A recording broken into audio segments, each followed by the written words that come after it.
Alright, so tonight we're gonna get off on a real note. There's no talking about joint rolling or anything. It's a very serious thing. Basically, just gonna educate any of the uneducated on the facts of heroin and use, whatnot. Maybe I'll start off with at least 90% is what I'm hearing is Taliban heroin coming into the U.S.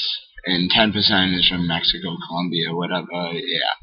So pretty much all of you buying dope, you're just funding the people that might be trying to kill us. Who knows if it's even, they do want to kill us and whatnot. But I mean, I won't get into 9/11 and whatnot. I don't believe it was real terrorist attack. I definitely believe it was a nuclear explosion in it. There's a real good video out where a Russian physicist actually pretty much proves that there was a nuclear explosion in the building which caused it to fall the way it did. Anyways, get off that point. Alright, I'm gonna have to bring up this. I wrote a couple facts down, I'll be honest. But, yeah. I mean, I have to take write down a few notes to remember everything I want to say. Just jot down some shit, you know? But, alright. So here's the deal. It comes from a poppy seed, basically. I mean, back in the medieval days, man, they used to make the poppy seed into a milk and use it as a painkiller. And I mean, now it's in a prescription, and there are probably more people that are hooked on prescription meds that they are prescribed to than there are addicts getting illegal drugs. And that's how bad it is. And anyone fighting against drugs is fighting against a large group there, because it's doctors and you're fighting drug dealers and kids who want to get high for any reason. Basically, you gotta have clarity in life. It blocks out your clarity in life. You're never gonna solve one single problem in your whole life if you're doing heroin. Heroin is one of the quickest drugs there is to enter your brain, and it immediately it produces massive amounts of serotonin, endorphins, mainly dopamine, very high amount of dopamine. Your tolerance can skyrocket very quick. Yeah, that's obvious. If you do it, your tolerance will go up. But it could only take a week or two of doing it, and you don't even realize, and you're waking up sick and doing it, and then you're like, what the heck's happening? And you're all sick, and you're like, wait, this is from doing perks, and then you just start doing perks normally. You think it's normal to get high. It's not normal to get high, man. Come on, sorry, I just took my sleeping pills. I'm a little tired, but it's not normal to get high. It clouds your brain, and the most important thing in life is clarity on anything. It's the easiest drug in the world to get addicted to. It just causes complete euphoria, but all it does is make you escape from this world. And if you don't do it, you don't know what you're missing out on. So you might as well just not do it if you have it. If someone offers you some, or thinks you think you should try it, you're wrong. You're very wrong.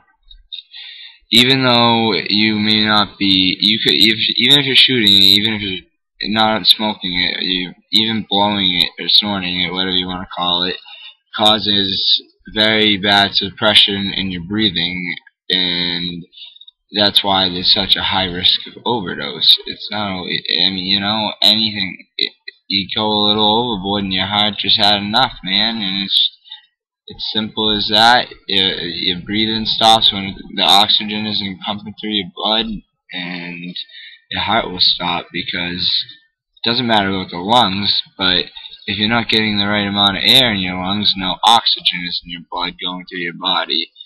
and like when you're shooting up, you get blood clots, you get infections, and you can get all these diseases, and that's just when you've hit the bottom. I hope to God for everyone that never happens to them. It has happened to people already. They've already been addicted to needles, but I wouldn't wish it upon anyone on this earth. They do not at all deserve it. No one deserves it.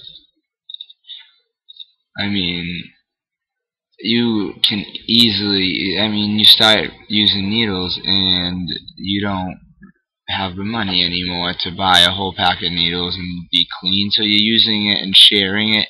HIV, AIDS, I mean, these are just what comes with the blood to blood, and that hepatitis and everything. But I mean, when you use it often, it can cause ulcers, infection of the heart. You know, like the valves in your heart, you can have infections, which is very serious. Liver disease, lung disease. It's awful. It's the fastest high ever, as I said, but it can take over your life just as quickly as you get high. Simple as that. It's it's very sad that we have such a hard drug problem in our area. And I was reading something about Essex County, or actually most jails. I think it was all the jails around our counties. I guess they predict that 90% of the people in the House of Correction have a drug or alcohol problem. That's why you end up in jail or dead. You fail. Simple as that. You do it, you fail. Simple as that. This video is only meant to just lay out some facts about heroin. You know, it can come in any type of form. I'm not going to bring any of them up because, you know what, hopefully you never know about them. But if you're in recovery or you want to recover, I hope this helps you in any way it can, because every night I pray to the greater power that everyone will get better at some point. It just takes some willpower, and everybody has it inside them. Everyone is born equal, I believe. But anyway, alright, I'm talking a lot. So let's, I don't know. It's just,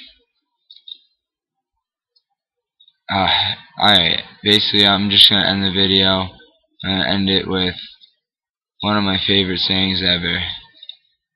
And, I'm gonna go show you the book too. Alright, this is the book that you get when you go to AA, right here. It's called Central Service Committee AA Meeting List, whatever. It just has meetings in it, but it also has some 12 steps. You don't have to follow 12 steps, but if you know them, and you know the 12 traditions of Alcoholics Anonymous and whatnot, it's very, very powerful thing. I attend meetings all the time, and all it does is make me relate with people. It makes me not feel alone in this recovery process. And that's a real big thing to people. They feel alone, so they go back to drugs for it. And you know what? You can join these groups, and you won't feel so alone in your recovery if you want to recover.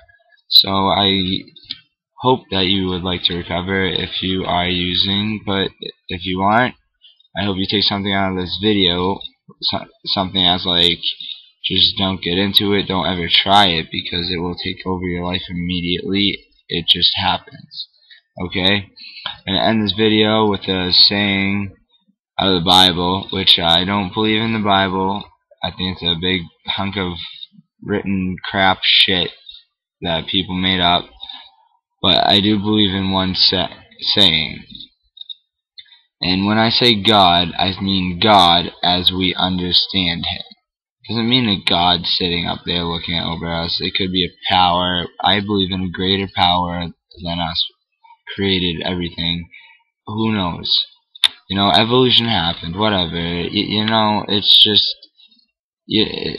Alcoholics Anonymous people think it's kind of religious, the 12 steps and stuff. It's really not. It's just admitting that you're powerless over the drug, because once you do it, you're powerless over it. I'm going to read the Serenity saying. It's out of the Bible. I know it's embarrassing, but it's my favorite saying in the world.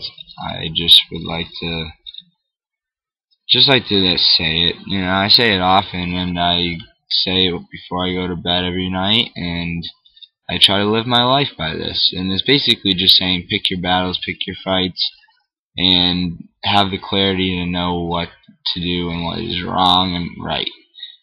Okay, God grant me the serenity to accept the things I cannot change, courage to change the things I can, and the wisdom to know the difference. I hope you got something out of that. Anybody out there, even one person. And if you did, you can comment on my video if you want and let me know. If not, I don't really care, man. I just hope it helped you, or girl, or whoever it may be. It's a great saying to live your life by, though. Just you gotta be positive, and you may find when you fix very small problems in your life, when you fix a few of them instead of one big problem, the big problem becomes such a small problem that it's easily fixable, and your life comes right back to normal. I went through hell and back. I didn't live at my house for a while and shit. I went from house to house seeing alcoholics, crack addicts. It's disgusting. I never want to see that shit again. And I hopefully never will, because I don't plan on ever doing anything again. You know, it's like, even just because you're prescribed your drugs, either doesn't mean that you're not abusing them or that you're not addicted to them. I'm talking to all addicts out there, okay? Some people do need drugs, antipsychotics and stuff, just to get through their days, but yes, a lot of people are abusing that shit, man. Alright, thank you very much, guys.